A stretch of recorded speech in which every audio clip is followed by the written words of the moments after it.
Indians are now figuring prominently in Canada's most wanted crime lists. In two separate cases, four individuals with Indian or Indian origin links have been named or arrested. The developments come as Canada faces a surge in organized crime, auto theft, and cross-border criminal networks. The biggest case involves what Canadian police call the largest gold theft in the country's history. In 2023, gold bars worth more than $20 million vanished from Toronto's Pearson International Airport.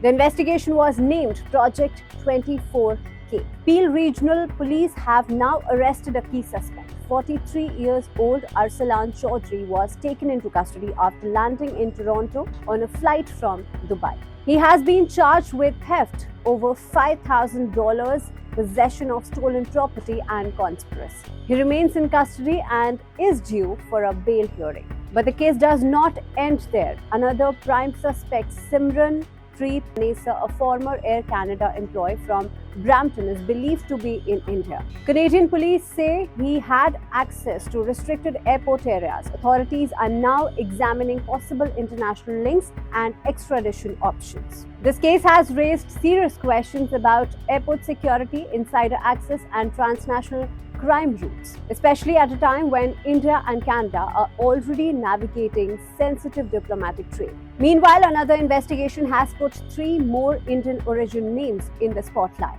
Canadian police have busted an organized auto theft ring operating out of Brampton. The probe began in December and focused on stolen vehicles, tractor trailers, and auto fraud. On January 8th, officers raided a residence and recovered three stolen vehicles. All were fitted with fake Ontario license plates. Three people were arrested: Amritpal Khatra, Gurtas Bhullar, and Mandeep Kaur. All are Canadian residents of Indian origin. Khatra faces a long list of charges. These include vehicle theft, possession of break-in tools, counterfeit markings, and violating court orders. Bhullar is charged with similar offences including theft, break-and-enter, and failure to comply with release conditions. Both were already under court supervision at the time of arrest. Mandeep Kaur faces charges linked to stolen property and counterfeit marks. She has been released under strict conditions. Canadian police have confirmed that Khatra and Bhullar remain in custody pending bail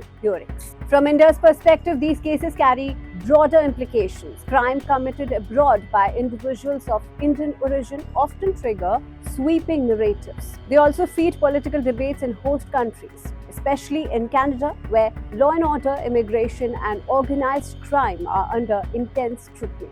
Indian authorities have repeatedly stated that criminal accountability is individual, not national. India has also maintained that fugitives abroad must face the law wherever they are.